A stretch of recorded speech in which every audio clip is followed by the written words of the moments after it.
ಭಾರತದ ಈಶಾನ್ಯ ರಾಜ್ಯವಾಗಿರುವಂತಹ ಮಣಿಪುರದಲ್ಲಿ ಅಶಾಂತಿ ತಾಂಡವ ಆಡ್ತಾ ಇದೆ.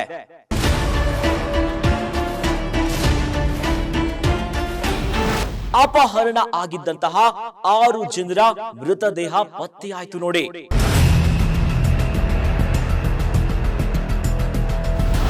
ಮುಖ್ಯಮಂತ್ರಿಯ ಮನೆಯನ್ನೇ ಟಾರ್ಗೆಟ್ ಮಾಡಿ ದಾಳಿ ಮಾಡಲಾಗಿದೆ.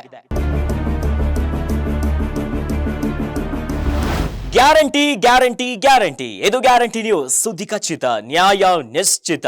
ನಮಸ್ತೆ ವೀಕ್ಷಕರೇ, ನಾನು ಅಖಿಲೇಶ್ ದಬ್ಬೆಕಟ್ಟೆ. ಭಾರತದ ಈಶಾನ್ಯ ರಾಜ್ಯವಾಗಿರುವಂತಹ ಮಣಿಪುರದಲ್ಲಿ ಅಶಾಂತಿ ತಾಂಡವ ಆಡ್ತಾ ಇದೆ. ಕಳೆದ ಹಲವು ತಿಂಗಳಿನಿಂದ ಬರೀ ಹಿಂಸಾಚಾರ. ಆದ್ರೆ ಇತ್ತೀಚಿನ ದಿನದ ಬೆಳವಣಿಗೆಯನ್ನ ನೋಡ್ತಾ ಇದ್ರೆ ಇನ್ನಷ್ಟು ಹಿಂಸಾಚಾರಗಳು ಜಾಸ್ತಿ ಆಗಿದೆ. ಇದಕ್ಕೆ ಕಾರಣ ಅಪಹರಣ ಆಗಿದ್ದಂತಹ 6 ಜನರ ಮೃತದೇಹ ಪತ್ತೆಯಾಯಿತು ನೋಡಿ. ಅಲ್ಲಿಂದ ಶುರು ಮತ್ತೆ ಹಿಂಸಾಚಾರ. ಆದ್ರೆ ಈ ಬಾರಿ ಮುಖ್ಯಮಂತ್ರಿಯ ಮನೆಯನ್ನೇ ಟಾರ್ಗೆಟ್ ಮಾಡಿ ದಾಳಿ ಮಾಡಲಾಗಿದೆ. ಹಾಗಾದ್ರೆ ಮುಖ್ಯಮಂತ್ರಿ ಶಾಸಕರ ಮನೆಯನ್ನ ಟಾರ್ಗೆಟ್ ಮಾಡಿರುವುದಕ್ಕೆ ಏನು ಕಾರಣ? ಸದ್ಯದ ಮಣಿಪುರದ ಪರಿಸ್ಥಿತಿ ಹೇಗಿದೆ? ಇವೆಲ್ಲದರ ಕಂಪ್ಲೀಟ್ ಡೀಟೇಲ್ಸ್ ಇಲ್ಲಿದೆ ನೋಡಿ. ಭಾರತದ ಈಶಾನ್ಯ ರಾಜ್ಯವಾದ ಮಣಿಪುರವು ಕಳೆದ ಹಲವು ತಿಂಗಳಿನಿಂದ ಕೊನೆ ಇಲ್ಲದ ಹಿಂಸಾಚಾರವನ್ನ ಎದುರಿಸುತ್ತಿದೆ. ಆದರೆ ಜನಾಂಗೀಯ ಸಂಘರ್ಷ ಪೀಡಿತ ಮಣಿಪುರದಲ್ಲಿ ಇತ್ತೀಚೆಗೆ ಉಗ್ರರಿಂದ ಅಪಹರಣಕ್ಕೆ ಒಳಗಾಗಿದ್ದರು ಎನ್ನಲಾದ 6 ಜನರ ಮೃತ ದೇಹಗಳು ಪತ್ತೆಯಾಗಿವೆ. ಇದರ ಬೆನ್ನಲ್ಲೇ ಇವರ ಸಾವನ್ನ ಖಂಡಿಸಿ ರಾಜ್ಯದಲ್ಲಿ ಮತ್ತೆ ಹಿಂಸೆ ಆರಂಭವಾಗಿದೆ. ಉದ್ರಿಕ್ತರು ಮುಖ್ಯಮಂತ್ರಿ, 2 ಬಿಜೆಪಿಯ ಸಚಿವರು ಹಾಗೂ 3 ಶಾಸಕರ ಮನೆಗಳಿಗೆ ಈ ಬಾರಿ ದಾಳಿ ಮಾಡಿ ಬೆಂಕಿ ಹಚ್ಚಿದ್ದಾರೆ.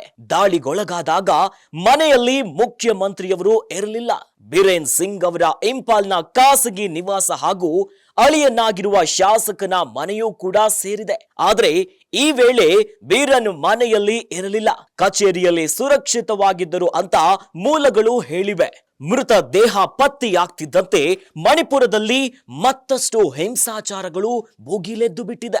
ಇನ್ನು ಕಳೆದ ಕೆಲವು ದಿನಗಳಿಂದ ಭಾರೀ ಹಿಂಸಾಚಾರದಲ್ಲಿ ಸಿಲುಕಿರುವ ಜನಾಂಗೀಯ ಸಂಘರ್ಷ ಪೀಡಿತ ಮಣಿಪುರದಲ್ಲಿ ಕಾನೂನು ಸುವ್ಯವಸ್ಥೆಯನ್ನ ಪುನರ್ ಸ್ಥಾಪಿಸಲು ಕ್ರಮವನ್ನ ಕೈಗೊಳ್ಳುವಂತೆ ಸೇನಾಪಡೆಗೆ ಕೇಂದ್ರ ಗೃಹ ಸಚಿವಾಲಯವು ಸೂಚನೆಯನ್ನ ಕೊಟ್ಟಿದೆ. ಅಷ್ಟೇ ಅಲ್ಲ, ಹಿಂಸಾಚಾರ ಭುಗಿಲೇಳ್ತಿದ್ದಂತೆ ಇಂಟರ್ನೆಟ್ ಮತ್ತು ಮಾರುಕಟ್ಟೆಯನ್ನ ಬಂದ್ ಮಾಡಲಾಗಿದೆ. ಹಿಂಸೆಯ ಕಾರಣ ಇಂಪಾಲ್ನ ಪಶ್ಚಿಮ, ಪೂರ್ವ, ತೌಬಲ್ ಪ್ರದೇಶಗಳಲ್ಲಿ 2 ದಿನದ ಇಂಟರ್ನೆಟ್ ಸೇವೆಯನ್ನ ಸ್ಥಗಿತಗೊಳಿಸಲಾಗಿದೆ. ಹಿಂಸೆಯ ಕಾರಣ ಏನು ಅಂತ ತಿಳಿಯೋದಾದ್ರೆ, ಜಿರಿಬಾಂಧದಲ್ಲಿ ನಡೆದ ಚಕಮಕಿಯ ವೇಳೆ 10 ಶಂಕಿತ ಕುಕಿ ಮಿಜೋ ಉಗ್ರರನ್ನ ಸಿಆರ್ಪಿಎಫ್ ಕೊಂದಿತ್ತು. ಬಳಿಕ ನಿರಾಶ್ರಿತರ ಶಿಬಿರದಲ್ಲಿದ್ದ 3 ಮಹಿಳೆಯರು, 3 ಮಕ್ಕಳು ನಾಪತ್ತೆಯಾಗಿದ್ದು ಅವರನ್ನ ಉಗ್ರರು ಅಪಹರಿಸಿದ್ದಾರೆ ಅಂತ ಮೈತೇಯಿಗಳು ಆರೋಪಿಸಿದರು. 3 ಜನರ ಶವ ಜಿರಿಬರಕ್ ನದಿಗಳ ಉಗಮ ಸ್ಥಾನದಲ್ಲಿ ದೊರಕಿವೆ. ಅದಾದ ಮೇಲೆ ನೋಡಿ ಮತ್ತೆ ಮಣಿಪುರದಲ್ಲಿ ಹಿಂಸಾಚಾರ ತಾಂಡವ ಆಡ್ತಾ ಇದೆ. ಇನ್ನು ಇವೆಲ್ಲ ಬೆಳವಣಿಗೆಗಳನ್ನ ವಿಪಕ್ಷ ನಾಯಕ ರಾಹುಲ್ ಗಾಂಧಿ ಖಂಡಿಸಿದ್ದು ರಾಜ್ಯಕ್ಕೆ ಪ್ರಧಾನಿ ನರೇಂದ್ರ ಮೋದಿ ಭೇಟಿಗೆ ಆಗ್ರಹಿಸಿದ್ದಾರೆ. ನೋಡಿದ್ರಲ್ಲ ವೀಕ್ಷಕರೇ, ಮಣಿಪುರದ ಸದ್ಯದ ಪರಿಸ್ಥಿತಿ ಹೇಗಿದೆ ಅಂತ. ಶಾಂತಿ ಅನ್ನೋದಂತೂ ಇಲ್ವೇ ಇಲ್ಲ. ಬರೀ ಜನಾಂಗೀಯ ಸಂಘರ್ಷದಿಂದ ಅಶಾಂತಿಯೇ ತಾಂಡವ ಆಡ್ತಾ ಇದೆ.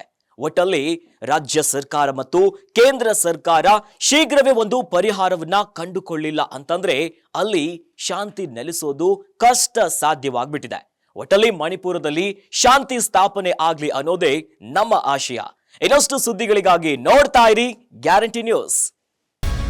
ಗ್ಯಾರಂಟಿ ನ್ಯೂಸ್, ಸುದ್ದಿ ಖಚಿತ, ನ್ಯಾಯ ನಿಶ್ಚಿತ.